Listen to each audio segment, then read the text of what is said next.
wayang yang lari keluar korban kari hitam.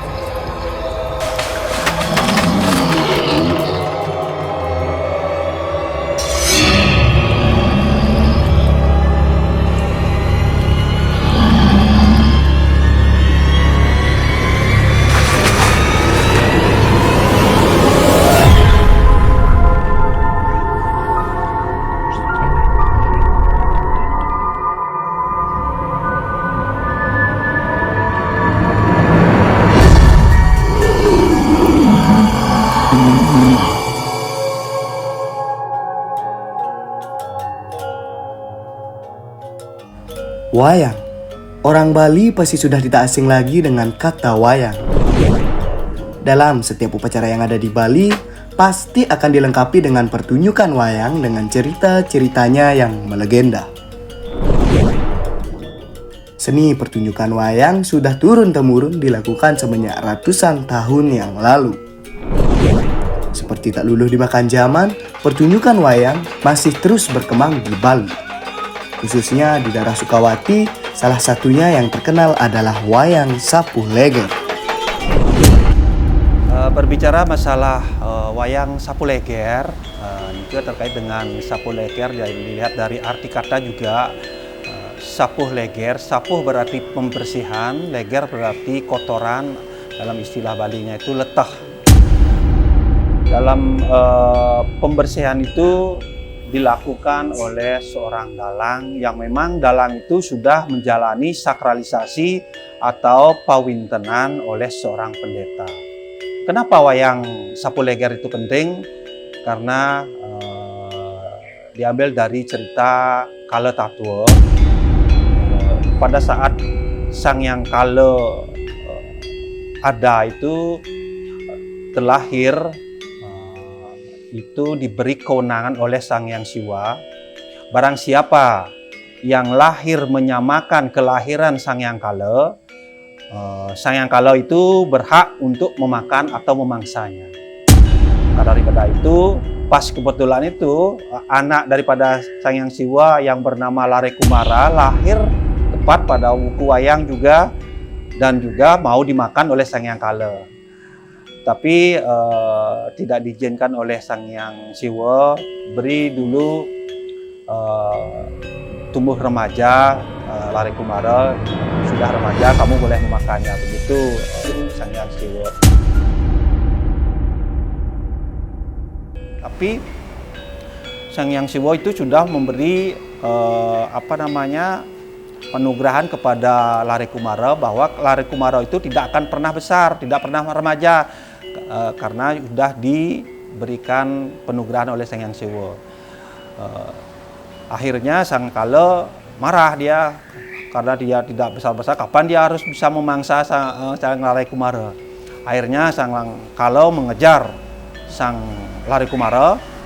Dia lari, Sang Larekumara bersembunyi di tumbukan sampah yang belum dibakar. Ada yang menumbuhkan sampah tapi belum dibakar. Di sana Sang Larekumara sembunyi.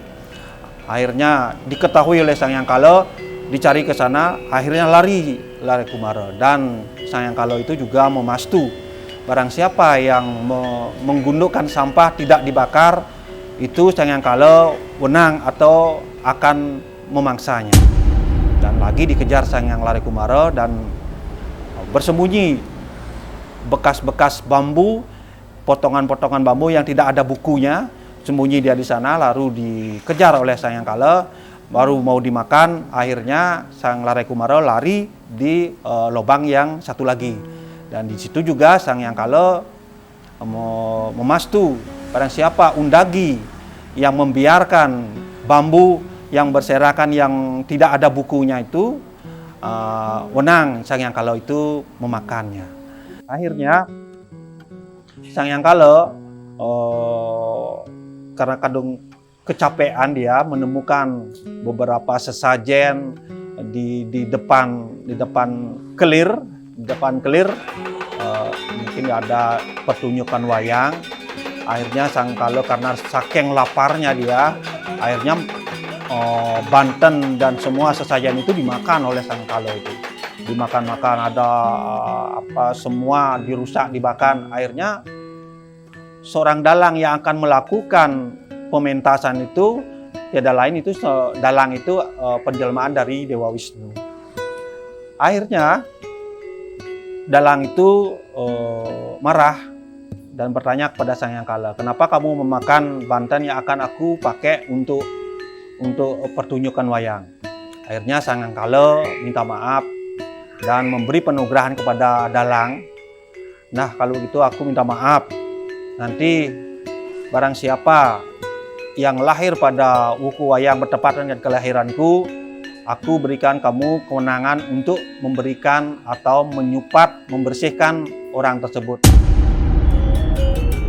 Dalam ritual pembersihan tersebut biasanya akan dilakukan oleh seorang dalang yang memang dalang tersebut sudah melakukan sakralisasi oleh seorang pendeta.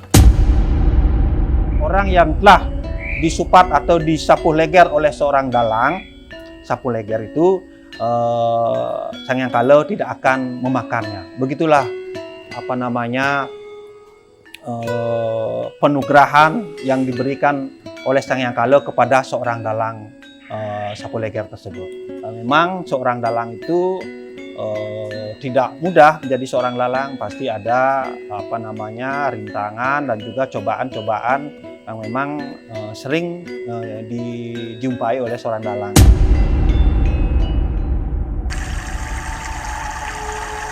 Di balik cerita wayang sapu leger, di Banjar Babakan Desa Sukawati dahulu hidup seorang dalang sapu leger, di mana dalang tersebut memiliki sebuah kisah magis dalam melakukan pementasan wayang sapu leger. Ya, pada suatu ketika dulu pernah bapak saya juga seorang dalang dan juga dikasih tahu oleh kakek saya, leluhur saya, pada dulu ada orang yang mau mengupah wayang,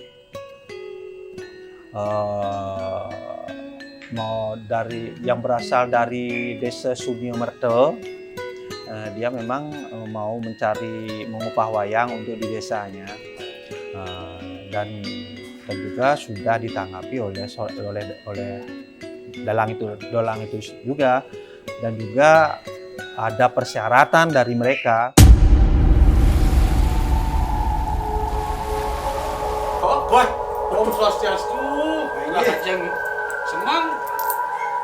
Tapi gak terlalu jadi dalang.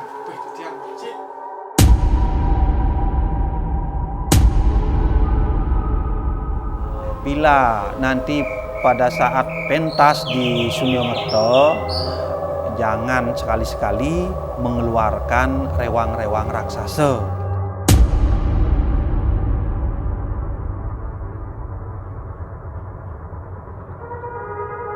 Itu pesan daripada bendesa yang datang pada saat mau mengupah wayang itu.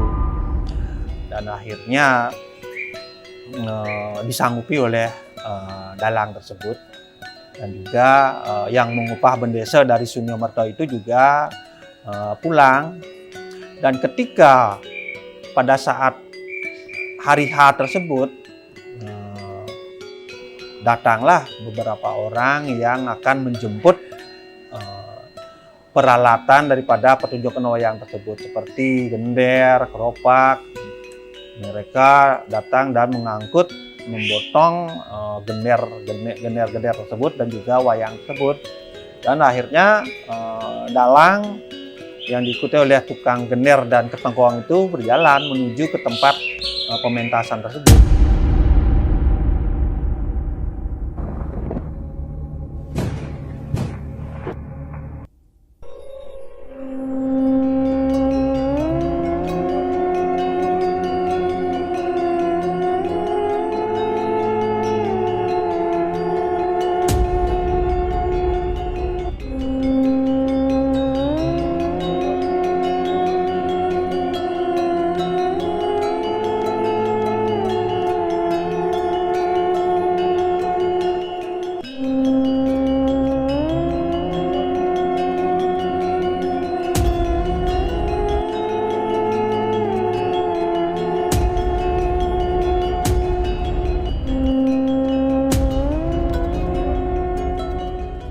Sampai di sana lah pentas lah dalang tersebut dan tidak ada keraguan-raguan, tidak ada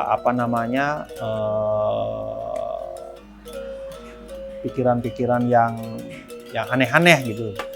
Akhirnya dalang itu pentas di desa Sunyamerto itu dengan normal seperti biasa. Dalang itu pentas dan juga saking asiknya dalang itu pentas karena memang penontonnya juga sudah kelihatannya senang. Akhirnya dalang itu lupa diri oleh pesan daripada bendesa dari Sunyamerto tersebut. Akhirnya dengan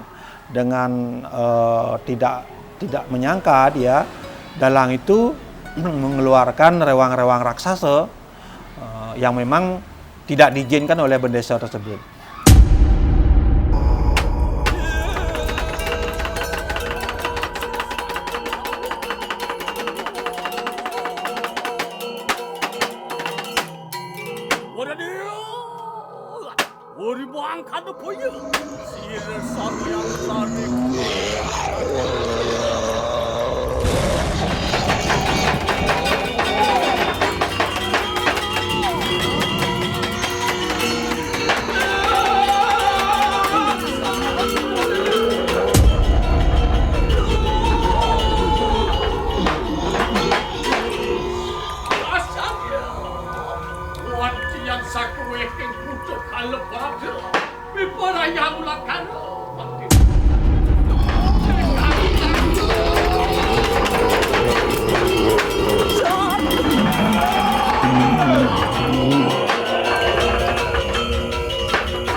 Pada saat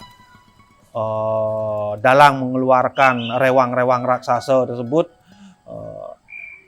apalagi dalang itu pas noleh ke kanan, dilihatlah penonton itu seketika wajah yang tampan berubah menjadi raksasa yang sangat menyeramkan.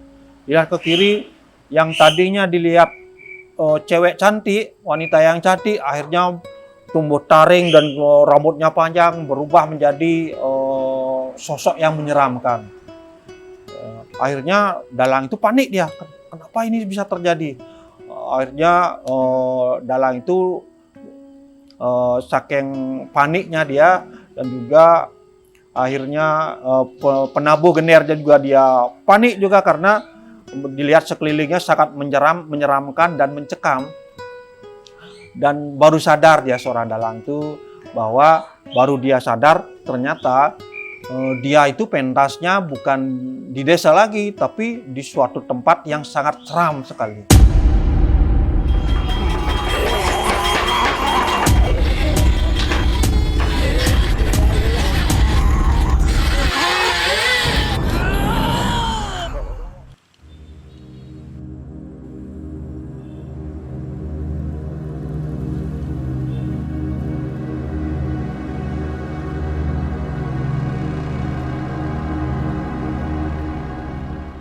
Akhirnya dalang tersebut meninggalkan tempat itu dan penabuh Gener dan juga Ketengkong terbirit-birit dia saking ketakutan gitu. Dan akhirnya sampai di rumah ternyata wayang dan Gener yang akan mau dipakai pentas ternyata masih di rumahnya, di rumah seorang dalang itu. Dan juga berarti tidak habis pikir dalang itu siapa yang mengangkut Gener itu tadi. Kok kenapa Genernya masih di rumah? Begitu pertanyaan-pertanyaan yang memang tidak ada jawaban gitu. Dan begitulah sekelumit cerita yang memang peristiwa yang sangat aneh ya. Mungkin yang dialami oleh dalang-dalang, mungkin leluhur-leluhur kami di sini yang mengalami cerita-cerita dan pengalaman-pengalaman yang sangat menyeramkan.